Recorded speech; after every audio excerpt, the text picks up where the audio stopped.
on this episode of A Tale of Two Hygienists. You don't really know sort of the quality. And because you can't control the chemicals and the different things that they're putting in the water to make sure that it's safe and it's following all the EPA regulations under 500 CFUs, you really do have to look at a closed system because that's kind of the only way that you can control the quality of the water. One of the silver linings of COVID is it kind of pulled back the curtain on, hey guys, this is where we need to be paying attention. And what we found was, hey, it's not actually a bunch of COVID in the lines, in the aerosols. It's that biofilm, which is infectious. We've got proof of the outbreak. If somebody gets sick from the water that was used during a dental procedure, the licensed healthcare providers are going to be held responsible. And so as a dental hygienist, we're licensed. If this happens in your operatory, you'll be pulled into the case too. Yeah, this is a tale, oh yeah, a tale of two hygienists. So there might be only one, bringing the best of dental knowledge, and we do it all with ease. We cover oral health and screening, and preventing gum disease. We're gonna do a lot of learning, and have a little bit of fun working at the dentist. A tale of two hygienists. Listeners, welcome back into this bonus episode brought to you in partnership with Air Techniques. In this episode, I had a chance to chat with one of my favorite people in the industry, India Chance, about waterline and waterline safety. You know, it's a topic when we were at RDH Under One Roof, when we recorded this episode, it was a topic that came up several times. There were lots of courses on it. And one of the concerns that I heard from the hygienists was about how do we do a waterline test quickly? But then the follow-up was always, okay, so if we didn't pass, by how much? Like, are we on the right track, or do we need to completely pivot off of whatever protocols we're doing or the products that are being used? So those are some of the things that we talked about in this episode. So make sure you give this one a listen to find out those answers. And then also just the peace of mind. In this episode, we talk about how you can achieve a greater peace of mind by using reliable products like Air Techniques CleanStream Waterline Test Kit. Many thanks, by the way, to Air Techniques for their continued support for the show. Listeners, I think they've been supporting us almost as long as we've had options for sponsorship, which shows a solid commitment to the value that we do and that we bring as dental hygienists for our offices. They wouldn't keep supporting a hygienist-focused podcast like this if they didn't think highly of our profession. So be sure to show them love back by checking out their social media. Links to the podcast and the test kit are in the show notes. And then the next conference you're at, stop by their booth, ask them what new things they have. They have a huge line of products that we use almost every day. Name brand products that are recognizable and familiar to us all. So again, many thanks to them for their support on this show. Okay, and with that, on to the interview with India. A tale of two hygienists. Listeners, welcome into the interview portion of the podcast. Joined today again by India Chance. India, thank you for being here. You are so welcome. I'm excited. Finally, right? Yeah, I mean, listeners, you're maybe again hear it. We've said this several times. We're on the floor, RDH Under One Roof. And India has been late for all of our appointments so far. And then she canceled on me one time. And then now we are finally getting it. But you know my what? God, if people only knew the truth about the you, folks at Air Andrew. Techniques really just laid into her and said, hey, you need to be more professional and be on the podcast. And I said, you know what?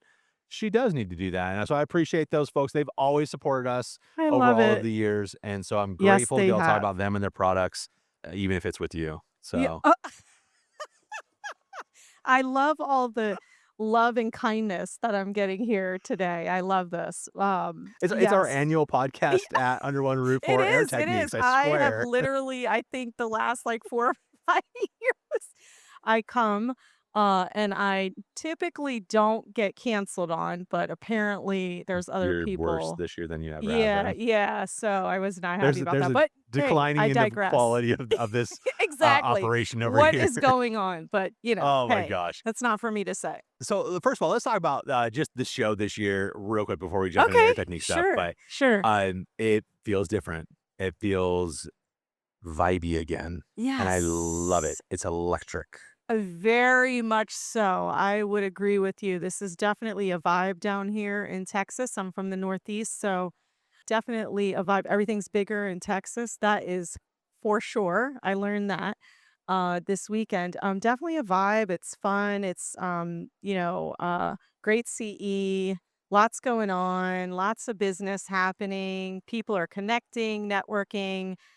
So overall, I think all the aspects. Food is great, which is really Food in saying Texas something. is So even here at the conference center, Sometimes it's not great at these it's not the places. best, Sometimes they but do mail it in. yes, Can I can I just jump on let's that talk about bandwagon? that. Yeah, yeah. The best salad Yeah, I've ever had. It's a stupid Andrew. at the cantina, right? That's not Yes. which Oh one? my Which one? God. Hold on. Which one The did you have? quinceañera. I had the Texas Cobb, but I'm plant-based, so I had to sure. connect, hook it up a little bit. But Yeah. the first day I got here, that was what was, that was, we didn't have to wait in line too long. I was about to order a second one. It was phenomenal. Did I'm you like, have their wait, salsa? no, I didn't. Is the salsa Oh really my good? I might have gosh. that before I leave today. Yeah, the chips and salsa is Okay. also I was amazing. impressed. And then Yeah. we ate at another restaurant, the Old Hickory House last night. Phenomenal, hands down. I know it's a steakhouse and I'm plant-based. I get that, but Well, there's not smashing on my options. face There's was. options. Well, I was there last night too. And it also was amazing. Can I tell you what the one so I had the lobster bisque, which you probably Okay, wouldn't have had, okay, but okay, it was pretty darn good. It was very okay, rich. I couldn't finish it. okay, okay. The mushrooms. Oh, Andrew, I ordered those. Yes, of course you did. Oh my This is God. the worst podcast ever for our Okay. listeners, but yeah, I mean, the mushrooms listeners were amazing. Oh my God. I The know. best ones I've had Mushrooms ever. have a love-hate. People love or hate. You either love them or you hate them, and they were absolutely fantastic. Let me tell you I what else don't was believe that, amazing. but go ahead. But let me tell you what else was amazing. I had their homemade fresh mixed berry sherbet for dinner with fresh strawberries and blueberries. Yeah. Absolutely, hands down, some of the best I've ever eaten. And I've eaten all Really? over the world. I've eaten, I mean, you traveled haven't a lot had of places. blueberries in, Japan outside Mount Fuji, but, Oh, well, other you than know that, that, right. like Okay, so well, second yeah, I best probably in digress the to world. you No, on I'm just that, kidding, I'm just kidding. but no, I mean, I've had a lot of desserts all over the world, and I tell you, what some of the best. I said, I just gotta come to Texas more, that's Yeah, for sure. yeah. So, but overall, it's been a really great conference, and I agree, it's been a vibe down here this year. Can I tell you what the real problem is with people not liking mushrooms? They never had a good one. Yeah, I would agree. We do a lot of mushrooms. It's the best, we man. replace it, texture-wise and stuff Yeah, for the meat, and it's pretty good. My yeah. husband's an excellent, chef That at home, so good-looking yeah, guy, we yeah. do good. So he's got a great voice. I Yeah, enjoy he it. does. He's kind of an introvert though, so but Mm, good guy. But anyway, he would have been proud of me. I ordered the mushrooms and they were amazing. yeah. So, Let's talk about patience for a little bit yeah, okay, because, okay. Patients, people that we see are the patients. virtue of patience, is that what you're saying? Patients. No, the people that we see because, we're gonna be talking a little bit about Waterlines Okay, today, and okay, I okay. think Let's make this not boring. yeah, Okay. now we're gonna get to the stuff that people actually care about.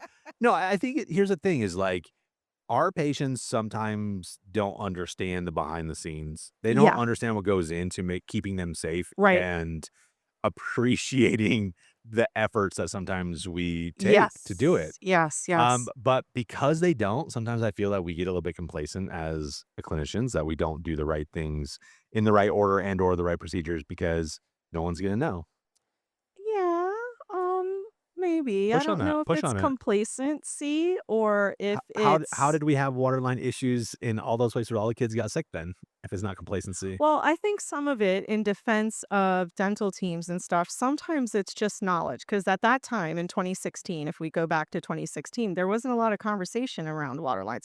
Even though the guideline has been in place since 2003 when the original CDC guidelines were published. So it's only 13 years for them to learn these things. Yes, but on the dental speaking scene, we would have infection control classes, Hmm. but it wasn't a huge emphasis on dental water lines. And so, fast forward to 2016, and then I think for me that happened. And then in 2017 is when I kind of got on the scene and connected with some companies and started to dive in a little bit more. And again, there wasn't a ton of talk about it. And then as, fast forward to COVID, blew the doors wide open because we were talking about aerosols, right? And then we were talking about, okay, we've got to look at the water because the water is what is being generated to create the being used to generate the aerosols.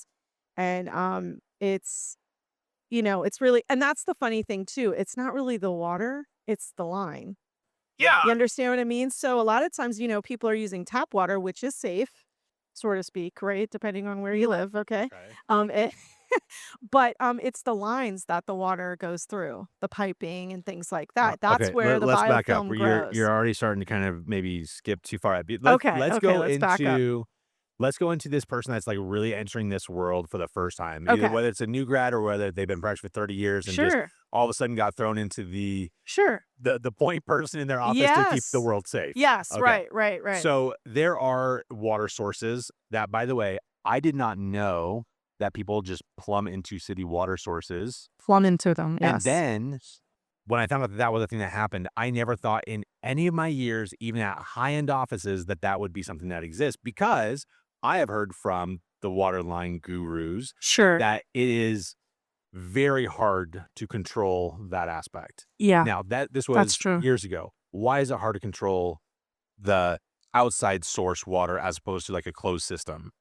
Well, because it's the municipality that you're in, right? And so they determine what's going to happen with the water. So as a business owner, the dentist or DSO or DPO, whatever, you have no control. That's a city service. That's a municipality service, a government, local government, and they are under the EPA, so Environmental Protection Agency. And so there's certain rules and regs that they have to follow. And then it just goes down. It goes to federal, to state, and then down to your local municipality. So there's a lot of people that are involved in the mix. And so by the time it gets to the dental practice, you don't really know kind of sort of the quality, and because you can't control the chemicals and the different things that they're putting in the water to make sure that it's safe and it's Right. following all the EPA regulations under 500 CFUs, you really do have to look at a closed system, because that's kind of the only way that you can control the quality of the water, and for sure, okay, this is definitely below 500 CFUs, because a lot of times there could be sewer, you know, leaks and, Yeah. things like that Well, that because happen there's in floods, and cities then and there's like floods, we had right? hurricanes down where Yeah, we're you've at, and got like there are pollution. breaches. Yeah, Yeah. you've got pollution. You've got people doing things where, the municipality might get their water from a natural resource, but by the time it gets, because of all the pollution and different things and these large companies and stuff like that dumping into water sources and stuff, by the time it gets to you, you kind of really don't know. And so that's why it is important to use a closed system. And for the listeners who don't know what a closed system is, it's just basically the bottle that's on It's what the most of dental you know. unit. Yeah. I would say. Well, some people don't, because they've only ever worked in an office where they've never used bottles, or they're working in an office where the units don't even have bottles. Yeah. Yeah. So, yeah, Wait, how many CFUs do we have to be under? 500. 500 CFUs. Yeah. Okay, so in the water from the municipality, if we have an issue that we're drastically above 500, what are the solutions for that? Is it replacing lines then at that point? Well, it depends. It really depends on the situation. First, you've got to make sure that it's not user error with the test.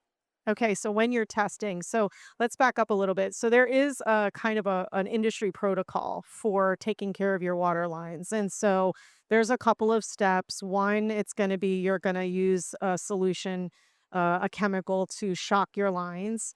And in the past, there's a lot on the market that different companies have different solutions and things like that. But that chemical kind of is going to be that strong chemical that goes in and breaks up all the biofilm, and you follow the directions and you flush it all out. Then you move to step 2, where you're going to test your lines. The reason why you have to test the lines is to make sure that whatever water you're using, whatever protocol you have, whatever shock solution you're using, it's actually working. So you have to test it, right?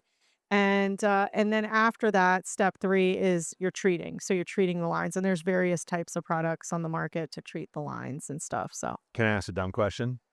no question is dumb, Andrew. Don't do that to I didn't yourself. actually. I thought you were going to say no questions at this time, Andrew. But like we don't ask questions on this. Yeah, This is yeah, a yeah. monologue, You just not a sit back there and and forth listen conversation. to everything I say. Okay. Well, things I want you to say then are about, I guess, efficacy. Like, yeah, I would imagine that they all kind of work. I Yeah, couldn't imagine that they all couldn't work. So yeah. if I'm using something, I shock my lines, Hmm. and then I, flush it, blah, blah, and then I continually, without user error, fail the tests. Yes, that's a different That is story. telling me Mm-hmm. that the chemicals I was using Right, to shock the lines was not successful. right. Is that because I just need to do it again because it's too overwhelmed? Do I need to switch products at that point? Are there certain products that work with certain types of hoses that are better Right. than others? Like, how do I even know what I'm supposed to use on that? So typically next steps, if you fail a test, you know it's not user error, you will be told to do the process all over again. Sure. So shock again, because sometimes maybe shocking the system one time is not enough. And there's still that means when you fail that test, you know it's not user error. That means there's still biofilm in the lines. And so it's infectious. And so we got to get it out of there. So you will be told as a conservative approach, reshock. And let me talk about that real quick. I'm no longer recommending bleach because bleach actually, there's a lot that can go wrong with bleach. It can affect the system. It's not good for the units and things like that. So also you would technically be using it off label. Okay. And so we really shouldn't be doing that. And Right. so, Right. yes, in the past, I've recommended that, but for the last couple of years, I've stopped because of all the issues and problems and stuff like that. So you do need to have a shock solution that's specifically made for dental water lines. Okay. So back to the explanation. So conservative approach, reshock. If you're still having failures, then this is a situation where I'm going to say you need to reach out to a dental water lab, and there's a few in the country, and speak to somebody at at the company, and they can walk you through that. They can kind of help you and say, hey, here's next steps.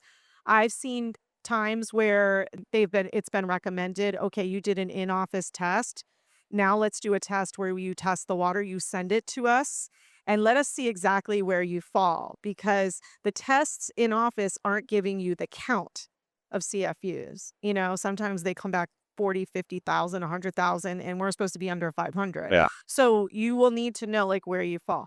Then I've seen the recommendations where you need to, this is probably because you're not using a bottle. You're using city water, quote unquote, right? So you can't control what's happening with city water. So you need to, use the bottle. Then I've seen where they've just had to replace the lines because it's just so contaminated. It's never been cleaned in the past, and so you've got to change the lines and start all over. Is that an expensive process? I guess it can I mean, it's be. just It just tubing, right? depends. Just- Yeah, and it's not a long, tedious process, but the tech can do it pretty much in like I'm told like an hour, 2 hours, something like Okay. that. It just depends. I think it depends on the unit. Yeah. And then it just depends on, what's going on in that operatory. Is Yeah. it costly to switch over from external water to a closed system? Like if you don't already It have that. runs about you can retrofit fit the units if you don't have a bottle. I'm told it's average $500 a unit. That's it. Yeah, it's about 5 to 6. It depends on where you are in the country, and that's an average. So maybe some Still. less, some more. I don't know. It also, I know, depends on the manufacturer brand that Mhm. you have of unit. For a lot of people, it's literally flip the switch. Right. You know what I Right. mean? Like that's old There's school. For the newer dual, yeah. hygienists, it's like a switch literally that you could flip on the unit, Yeah. and now you're using, the bottle instead of just the city water. And so I always tell any client that I have, if you can flip the switch, just flip the switch and go that route. Yeah. 'Cause it's gonna save you in the long run. Do you feel like the dental industry is embracing waterline maintenance the way that they should be? Yes, as people get more educated, as we continue to have these types of conversations, absolutely, because again, one of the silver linings of COVID is it kind of pulled back the curtain on, hey guys, this is where we need to be paying attention. And what we found was, hey, it's not actually a bunch of COVID in the lines, in the aerosols. It's that biofilm, which is infectious. We've got proof of the outbreaks and stuff. And so, yeah, I think it's definitely you're finding more and more people. I was at the Air Techniques booth yesterday, and they have a new clean stream waterline test, and you can get results like in 15 minutes. It's an in-office. But as people were coming up to the booth, I'm asking them, hey, do you test your lines? And majority of people were like, yeah, we do. Now, I think where we need a little bit more education is the frequency. and like the protocols and stuff like that. But unfortunately, most states, they're following the CDC guideline of test your water lines. And the word frequently is loosely interpreted, has loose interpretation. And so you can interpret it as monthly, I can interpret it as quarterly. But the science shows that if you perform the maintenance, those 3 steps that I talked about using a bottle system, if you perform those every 90 days, you increase your risk of passing your tests much more than if you do it like once every 6 months, once a year. But, because we don't have, specific rules and guidelines. Now, there's a few states that do. They've passed legislation to say, no, every 90 days, you've got to test. Sure. So that's going to, And you have to keep track of yeah. And you that know as that. well. That's Yeah. one of the states you used to live in, right? Washington. Sure. Yeah. I'm sure the dental assistants did that. You Right. better cut that No, part out. you know And what? also, I want you to cut the part where she says, unfortunately, people are following the CDC recommendations. Hard stop. Then so, Um, no, but that brings up a good point because what you just said about maybe the assistants were doing it. we cut that part out of the show. And now you're recalling I the do need to all bring right, this look, up it's fine. because No, it's fine. I said something that was cut. That was silliness don't and cut it. we're Don't cut it. India said don't cut it. okay. Here's why I don't want it to But I be still want cut. you to cut the other thing out to make her look really bad. And put that one at the very beginning of the intro, like when it's like her voice clips. CDC, Or everybody's it's like, following CDC dun, guidelines. dun. Oh my God. No, it's interesting you make that comment. Here's why. Because I've gone into offices to do trainings and I say to the hygienist or even the doctor, hey, how often are you guys testing your water lines? And they're like, oh, we do it I don't know. I'm not sure. I'm not sure. I don't know what's going on. They don't even know. They don't turn to And their then assistant and be like, they hey, look to this the yeah. assistant, and the assistant's like, no, we're not doing that. And so I'm like, oh my goodness. But the problem and concern with that is if somebody gets sick from the water that was used during a dental procedure, the licensed healthcare providers are going to be held responsible. And so as a dental hygienist, we're licensed. If this happens in your operatory, you'll be pulled into the case too. So I'm a dental board inspector as well for those who don't know me, and I'm seeing it. I'm seeing the hygienists being pulled. I'm seeing dental assistants who are registered with the state and they have like a license or a certification number, like they're getting pulled in. So as I tell all my hygienists, listen, you need to verify. I was telling all of them yesterday, go back to your office, talk to whoever you think is testing the water, find out what they're doing. Are they testing your operatory? Because that's happened a lot where they'll only test the doctor's operatories and they won't test the hygienist because they feel like the It's all the same. hygienist's Oh, it's one of those job, ones. Man, the diva, I know. right? That's And me, so everyone. they need to do their own thing. And so what I just typically say is, hey, double check, make sure. If not, treat your operatory like it's a practice within a practice. Sure. You make sure that the test is done every 90 days or whatever the case may be. So, yeah. Let's talk about the test because I feel like there's several I want to say like it's hard because it's an audio podcast, but I want to try and have you like visually describe or audioly describe the visuals of what does a test look like? How do you capture the information, etc. So there's lots of options out there, but I'm here on behalf of Air Techniques. Right. And so they do have, it's called the Clean Stream Waterline Test Kit, and it gives you a rapid result within 15 minutes. Okay, in so office. Sorry to cut you off, but I do want to talk about the process of it because I feel like people are, and again, this is a audio podcast. We're going to try and talk about it as much as we can. But sure. folks, there is a video that you need to watch because it looks incredibly easy. So what I observed was, first of all, you collect your sample Yes. just like you normally collect all the samples Yes. all the time. Yes. So rather than, there's the paddle systems out there that exist, et cetera, et cetera. So rather than putting that into the little plasticky container that does this, you are, from what I understood, trying to mimic more of like if you were to send the water out to the lab. Yes. This is what they do. Yes, right? yes, but on a way smaller scale, not as sure. in depth and stuff For like sure. that. So Right. there's going right. to be some limitations, Sure, but not. sure. But Yeah. it's also a heck of a lot more accurate Yeah, for yes. other purposes. Yes, Okay. yes. So what I saw was Your kit, if you will, they have a couple of different vials. One was looked like it was a saline vial, and then there was another vial. I didn't catch the name of what it was, but it was the second step. So you draw into the syringe that's provided the Sure. contaminated water, Yes. and then you dump that water into the saline first, and then you go in and out, like, you draw it back up into the syringe, push it back out. It kinda reminds me actually of, like, some of, like, the whitening systems or wherever, like, Yeah. where you have that Yeah. little connector piece and you go in and out, Yes. in and out, in and out. Yes. Okay. Yes. Yes.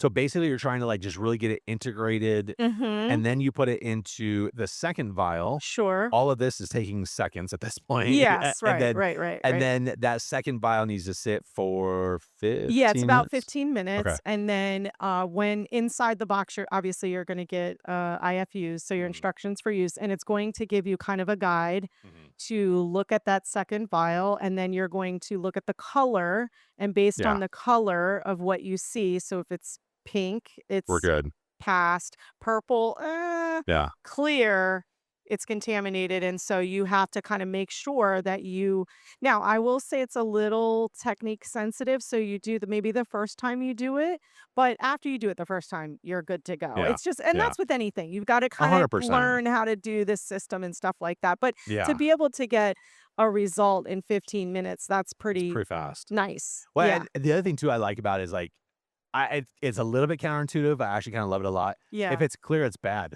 Yes, right? Like, you're like, I "Hold know, on, hold right? on, hold on." So, if it looks like the thing that went into it and nothing Yes. happened to it, like, Yes. there's no reaction. Yeah. Yeah. But man, so for someone Yeah. who doesn't see color super, super well, Okay.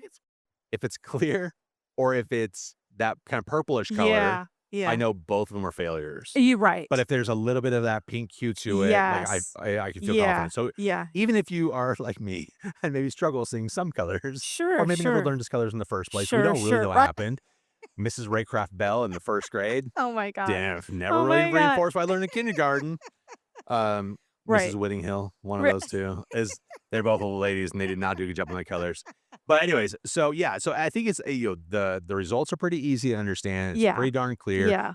and it's fast, so you can get to, like, all of the rooms and, Yeah. like, all like, we just get the whole thing done, the whole office, like, Right. and then we keep our log, and we keep track of Yes. it the Yeah. right way. Yeah. Yeah. And it's good because it's going to give you a quick indication of, hey, do I need to go back and shock? Like, Yeah, what's going on? yeah, What are our next steps? yeah, yeah, Yeah. absolutely. Yeah.